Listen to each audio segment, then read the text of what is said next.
샬롬, 반갑습니다. 꿈이 있는 미래 부소장 백상원 목사입니다. 5월 주제 강의를 시작하도록 하겠습니다. 1주차 본문 말씀은 사무엘상 20장 35절로 42절까지의 말씀입니다. 1주차 말씀을 잘 이해하기 위해서는 사무엘상의 등장인물의 관계를 먼저 살펴봐야 합니다.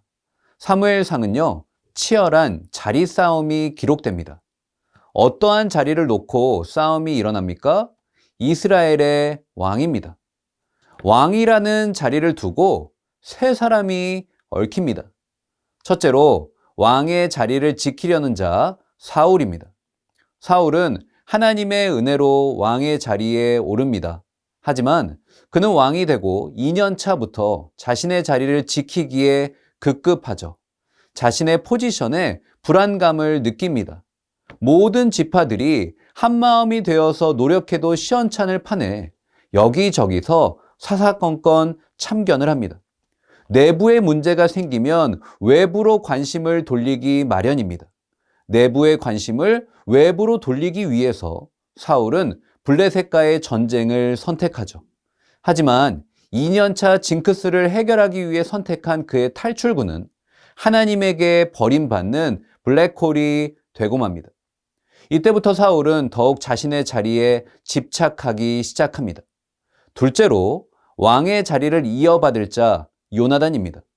요나단은 사울의 장남이죠. 그는 태어날 때부터 왕의 자리를 이어받을 운명이었습니다. 아버지가 견고히 다져놓은 왕권을 잘 이어받아서 계승, 유지, 발전시키면 그만이었습니다.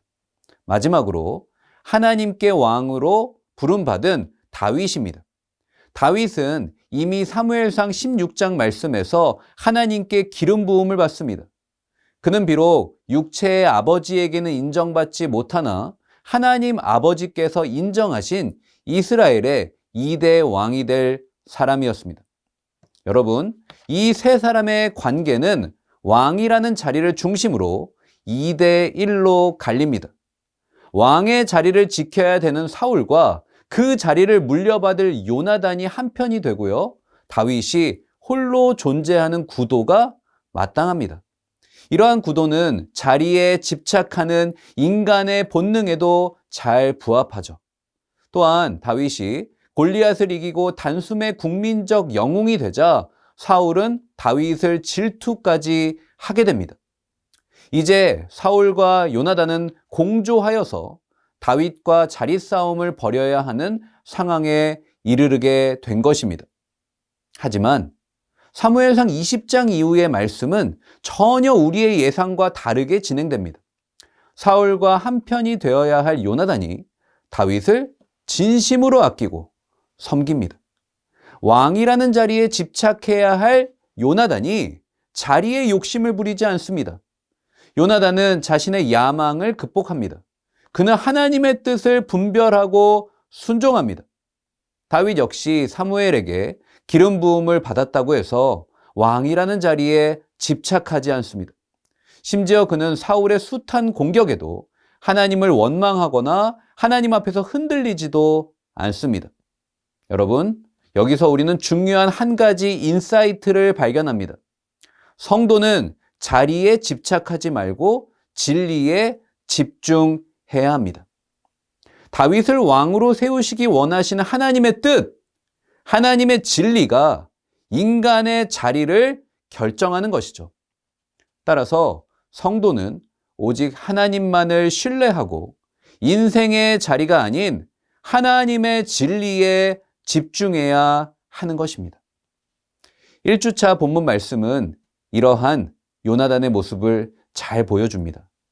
여러분, 이때 당시 다윗은요, 사울의 살해 위협을 받고 있었습니다. 요나단은 자신의 아버지로부터 다윗을 구하기로 결정합니다. 여러분, 이 본문 말씀은 헐리우드 전쟁 첩보 스파이 영화를 보는 것만 같아요. 숨막히는 긴장감 속에서 배우들은 정제된 언어로 최소한의 대사만을 내뱉습니다. 요나단은 다윗과 정한 시간에 들로 나갑니다. 그는 들에 화살을 3번 쏩니다. 이 모든 게 각본대로였습니다. 사무엘상 20장 36절 말씀입니다. 아이에게 이르되 달려가서 내가 쏘는 화살을 찾으라 하고 아이가 달려갈 때에 요나단이 화살을 그의 위로 지나치게 쏘니라. 본 구절에서 우리는 요나단의 행동의 순서에 주목해야 합니다. 요나단은요, 아이에게 먼저 달려가라고 합니다. 그리고 나서 화살을 쏘죠. 아이의 달리기 속도보다 활이 날아가는 속도가 압도적으로 빠릅니다. 따라서 앞으로 달려가면서 뒤에서 날아오는 화살의 정확한 낙하 지점을 파악하는 건 정말 어렵죠. 어떠한 실수도 용납치 않으려는 요나단의 세밀하고 결연한 의지를 엿볼 수 있는 대목이 아닐 수 없습니다. 요나단은 37절 말씀에서 아이에게 화살이 내 앞쪽에 있지 아니하냐라고 크게 외칩니다. 이것은 사울이 다윗을 죽일 것임을 뜻하는 일종의 암호입니다. 요나단이 다윗을 살려준 것이죠. 이에 다윗은 요나단에게 감사의 마음을 표합니다. 41절 말씀입니다.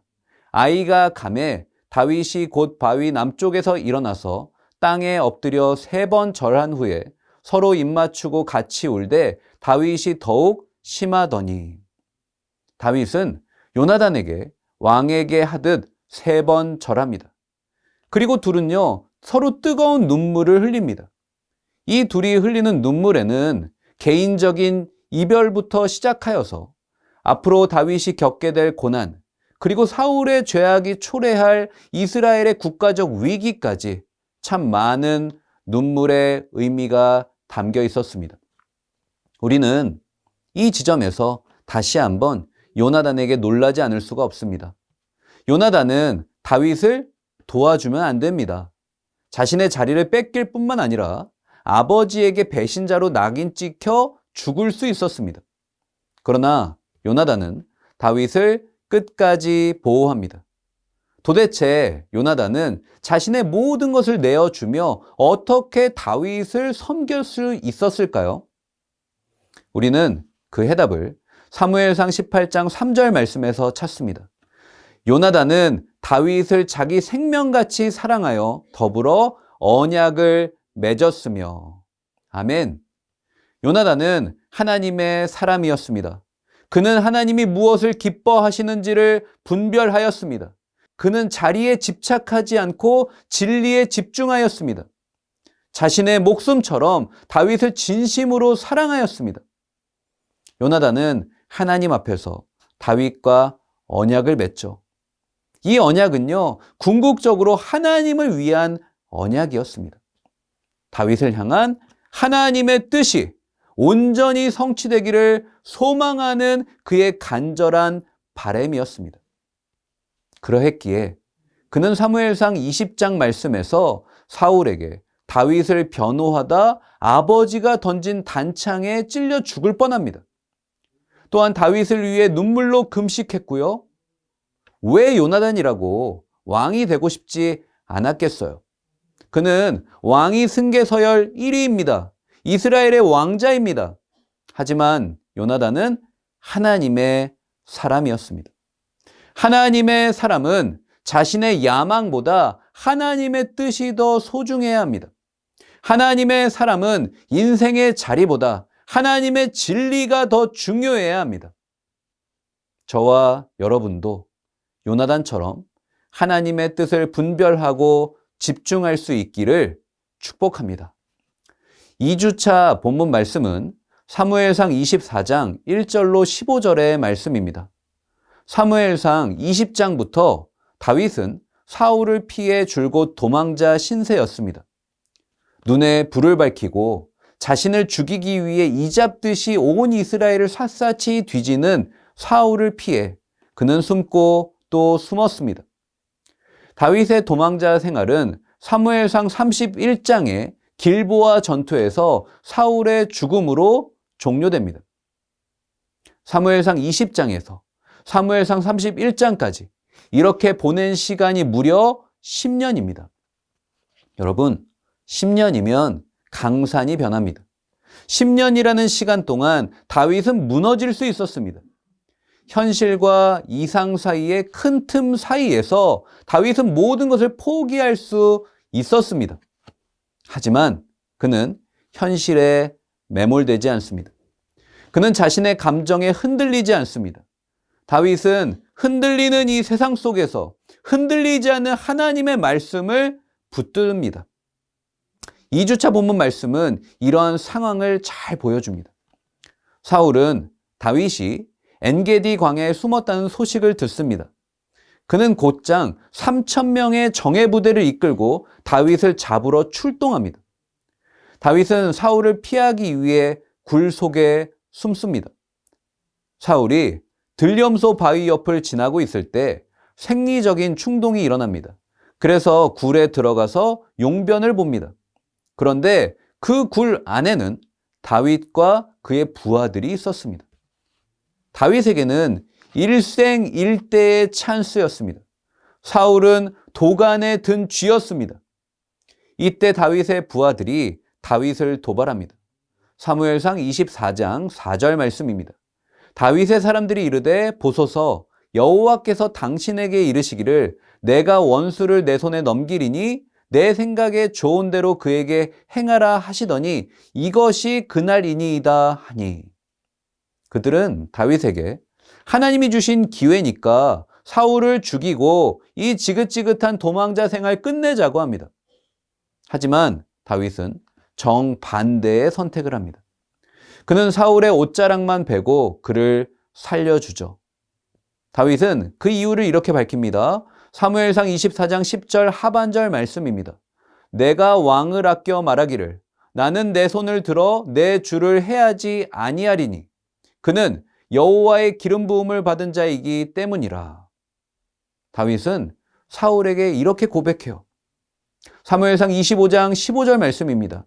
그런즉 여호와께서 나의 재판장이 되어 나의 왕 사이에 심판하사 나의 사정을 살펴 억울함을 풀어주시고 나를 왕의 손에서 건지시기를 원하나이다. 아멘. 다윗은 하나님을 인생의 유일한 재판장으로 인정합니다. 자신의 억울함을 풀어주고 건지실 분은 오직 하나님 한 분이심을 고백합니다. 그래서 그는 자신이 문제를 해결하지 않습니다. 그는 모든 문제의 주권을 하나님께 맡겨드린 것이죠. 우리 믿는 자의 인생에 변치 않는 사실이 있습니다. 내 영혼에 영원한 팩트가 있습니다. 그것은 바로 저와 여러분을 향한 하나님의 말씀입니다. 영원히 죽을 수밖에 없는 저와 여러분을 사망에서 생명으로 옮기신 예수 그리스도의 복음을 붙들 때 우리는 이 세상에서 흔들리지 않습니다. 하나님의 뜻을 붙들 때 내 영혼은 더 이상 두렵지 않는 것이죠. 하나님의 사람은 하나님의 뜻대로 선택해야 합니다. 다윗은 자신을 죽이려는 사울을 죽일 수 있는 기회가 눈앞에 있었습니다. 그러나 그는 하나님의 뜻대로 선택합니다. 누가 하나님의 뜻대로 선택합니까? 하나님을 내 인생의 왕으로 인정하는 자, 하나님이 내 인생의 송사를 주관하시는 것을 믿음의 눈으로 바라보는 인생, 그러한 사람은 어떠한 상황 속에서도 하나님의 뜻에 순종하게 될 줄로 믿으시기를 바랍니다. 바라기는 저와 여러분 그리고 우리의 다음 세대가 하나님의 뜻대로 순종하는 하나님의 사람 되었으면 좋겠습니다.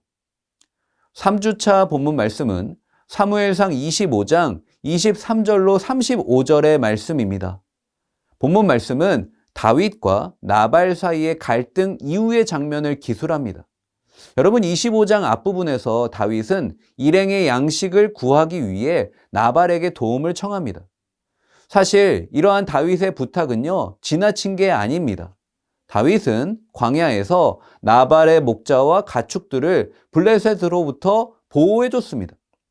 다윗의 입장에서 나발을 향한 자신의 부탁을 당연히 여길 수 있었죠. 하지만 다윗은 나발에게 매우 겸손하고 정중하게 도움을 요청합니다. 특별히 그는 10명의 소년들을 보내어서 나발에게 최상의 존경과 감사의 마음을 표합니다. 하지만 나발은 다윗의 정중한 요청을 이런지하에 거절합니다.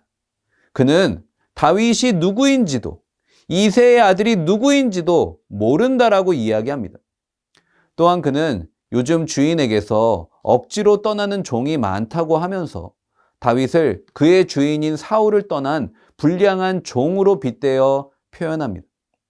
나발은 물질에 대한 집착으로 다윗에게 입은 은혜를 완전히 저버리죠. 그는 심지어 나그네를 선대하라는 율법마저도 불순종한 것입니다. 나발의 하인 중 하나가 나발과 다윗 사이에 있었던 일을 아비가일에게 전합니다. 아비가일은요, 사태의 심각성을 즉시로 깨달아요. 이후 그녀는 굉장한 상황 대처 능력을 보입니다. 아비가일은 재빨리 다윗을 맞이할 음식을 준비하기 시작합니다. 다양한 음식을요, 극진하게 준비합니다.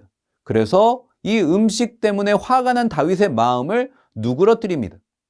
또한 그녀는 이 모든 일을 나발 몰래 실행하는 대담함까지 보입니다.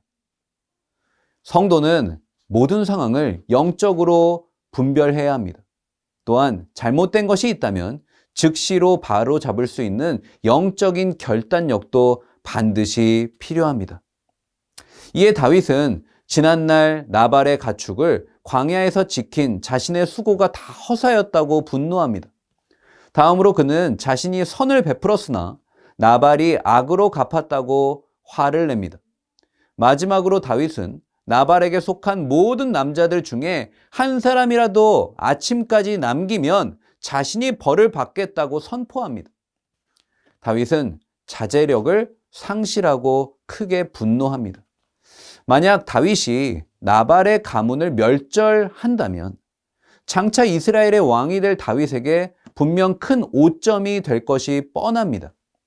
사단은 다윗의 혈기를 틈타 다윗을 흔들고 있었던 것입니다. 이러한 상황 속에서 3주차 본문 말씀이 시작됩니다. 23절 말씀입니다. 아비가일이 다윗을 보고 급히 나귀에서 내려 다윗 앞에 엎드려 그의 얼굴을 땅에 대니라. 아비가일은 다윗에게 최고의 예우를 갖춥니다. 다윗 앞에서 아비가일은 철저히 낮아집니다. 그녀는 자신의 남편이 불량하며 그 이름처럼 미련한 자라고 나발을 책망합니다. 그리고 다윗을 높이죠. 아비가일의 지혜는 28절의 고백에서 클라이막스를 이룹니다. 주의 여종의 허물을 용서하여 주옵소서. 여호와께서 반드시 내 주를 위하여 든든한 집을 세우시리니 이는 내 주께서 여호와의 싸움을 싸우심이요 내 주의 일생에 내 주에게서 악한 일을 찾을 수 없음이니이다. 아멘. 아비가일은 다윗에게 자신을 용서하면 하나님이 반드시 그의 왕조를 든든히 세우실 거라고 예언합니다. 왜냐하면 하나님이 다윗의 일생에 악한 일을 찾으실 수가 없기 때문이죠. 아비가일은 자신을 향한 용서를 다윗이 장차 누릴 하나님의 약속으로 확장합니다. 아비가일은 지혜롭게 다윗과의 문제를 차분히 풀기 시작합니다. 사랑하는 여러분, 갈등의 상황 속에서 우리도 아비가일처럼 하나님께서 주시는 지혜로 해결할 수 있기를 소망합니다. 또한 아비가일은 29절 말씀에서 하나님이 다윗을 당신의 생명싸개로 감싸 대적에게서 지켜주실 거라고 선포합니다.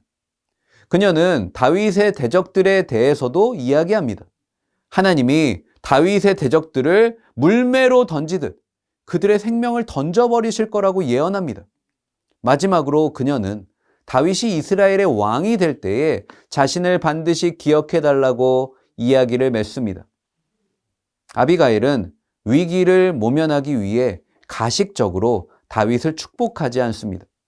그녀는 진심을 담아 신실하게, 진실하게 다윗을 축복합니다.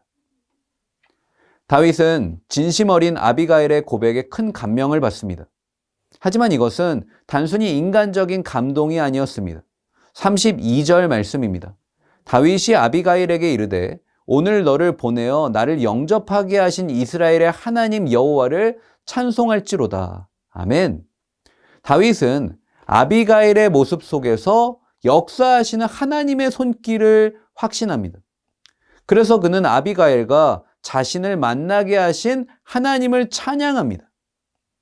문제의 상황 속에서 아비가일은 하나님의 뜻에 집중하였습니다. 겸손히 그의 인도하심을 따라 다윗을 영접했습니다. 그러자 그녀를 통해 다윗 역시 하나님의 역사하시는 손길을 보게 됩니다. 다윗은 33절 말씀에서 아비가일의 지혜를 칭찬하죠. 특별히 자신이 나발을 죽여 피해 복수를 할 수 있었던 상황을 막아준 것에 대해서 감사를 표합니다. 이어 다윗은 자신이 하나님의 살아계심을 두고 나발에게 속한 모든 남자들을 다 죽일 계획이었다라고 고백합니다. 하지만 다윗의 모든 분노는 아비가일의 지혜로운 행동으로 사라집니다. 다윗은 아비가일이 가져온 예물을 받고 복수의 모든 계획을 다 철회하죠. 그는 아비가일을 향해 이제 집으로 평안히 돌아가라고 인사합니다. 사랑하는 여러분, 아비가일은 문제의 현장 속에서 눈에 보이지 않는 하나님을 믿음의 눈으로 보았습니다. 그러했을 때 다윗 역시 문제 가운데 역사하시는 하나님을 바라볼 수 있었습니다. 여러분은 문제의 상황 속에서 무엇을 바라보시나요? 모든 상황을 주관하고 계시는 하나님을 바라보시기를 축복합니다. 문제를 바라보면 분노가 일어납니다. 하지만 하나님을 바라보면 하나님의 지혜가 떠오르죠. 오늘 하루도 인간의 힘이 아닌 하나님의 지혜로 문제를 해결하기를 소망합니다. 마지막으로 4주차 본문 말씀은 사무엘상 30장 16절로 25절의 말씀입니다. 본문 말씀은 아말렉과 이스라엘의 전쟁 스토리입니다. 우리는 성경에서 전쟁 스토리를 접할 때 숫자의 패러다임이 작동합니다. 우리의 눈에 가장 먼저 들어오는 것은요, 하나님이라는 단어가 아니라 적군의 어마어마한 군대의 숫자입니다. 그리고 이에 맞서 싸우는 초라한 이스라엘의 군대입니다. 사무엘상 30장 10절 말씀은 이스라엘의 병사가 400명이라고 기록합니다. 심지어 이들은 이미 아말렉에게 패한 패잔병들이었습니다. 패잔병 400명과 아말렉은 체급 자체가 다릅니다. 사실 군사학은요, 철저히 숫자 싸움이죠. 군사학자들에 따르면 전쟁의 승패는 군사의 많고 적음에 절대적인 영향을 받는다고 합니다. 그리고 그 다음으로 중요한 게 좋은 무기를 갖고 있는가입니다. 전쟁은 숫자 싸움입니다. 숫자가 많은 쪽으로 기울어질 수밖에 없는 시소 게임이죠. 그런데 하나님은 본문 말씀에서 이러한 전쟁의 법칙을 완전히 무너뜨리십니다. 숫자의 싸움을 철저히 파괴하십니다. 17절 말씀입니다. 다윗이 새벽부터 이튿날 저물 때까지 그들을 치매 낙타를 타고 도망한 소년 400명 외에는 피한 사람이 없었더라. 다윗의 공격으로 아말렉 군대는 낙타를 타고 도망친 소년 400명 외에 다 전멸합니다. 뿐만 아니라 19절 말씀에서 하나님은 아말렉에게 빼앗긴 모든 것을 도로 다 찾게 하세요. 하나님은 다윗에게 전쟁의 완벽한 승리뿐 아니라 잃은 것을 도로 다 되찾게 하시는 플러스 알파의 은혜까지 허락하시죠. 400명으로 대승을 거두고 잃어버린 모든 것을 되찾는다는 것, 이것은 인간의 눈에는 불가능 그 자체입니다. 다윗은 하나님이 이 모든 전쟁을 주관하고 계심을 믿음의 눈을 열어 바라봅니다. 아마도 어린 시절 골리앗 앞에서 외친 본인의 고백이 떠올랐을지 모르겠어요. 사무엘상 17장 45절 말씀입니다. 다윗이 블레셋 사람에게 이르되 너는 칼과 창과 단창으로 내게 나아오거니와 나는 만군의 여호와의 이름 곧 내가 모욕하는 이스라엘 군대의 하나님의 이름으로 내게 나아가노라. 아멘. 사랑하는 여러분, 여러분은 지금 어떤 싸움을 하고 계세요? 숫자의 싸움입니까? 믿음의 싸움입니까? 내 나이가 많아서, 가진 돈이 적어서, 점수가 안 좋아서, 학점이 낮아서 나는 할 수 없어 라고 고백하고 계세요? 아니면 나는 할 수 없어도 하나님은 하실 수 있어 라고 믿음의 고백을 하고 계십니까? 안 될 이유가 수천 가지, 수만 가지가 있다 하더라도 하나님이라는 단 하나의 이유로 우리의 인생은 반드시 승리하게 될 줄로 믿습니다. 우리 믿는 자들의 싸움은 숫자의 싸움이 아니라 믿음의 싸움입니다. 저는 이 영상을 시청하는 우리 모두가 하나님만 의지하여 숫자의 싸움이 아닌 믿음의 싸움을 승리하시길 주님의 이름으로 간절히 축복합니다. 감사합니다.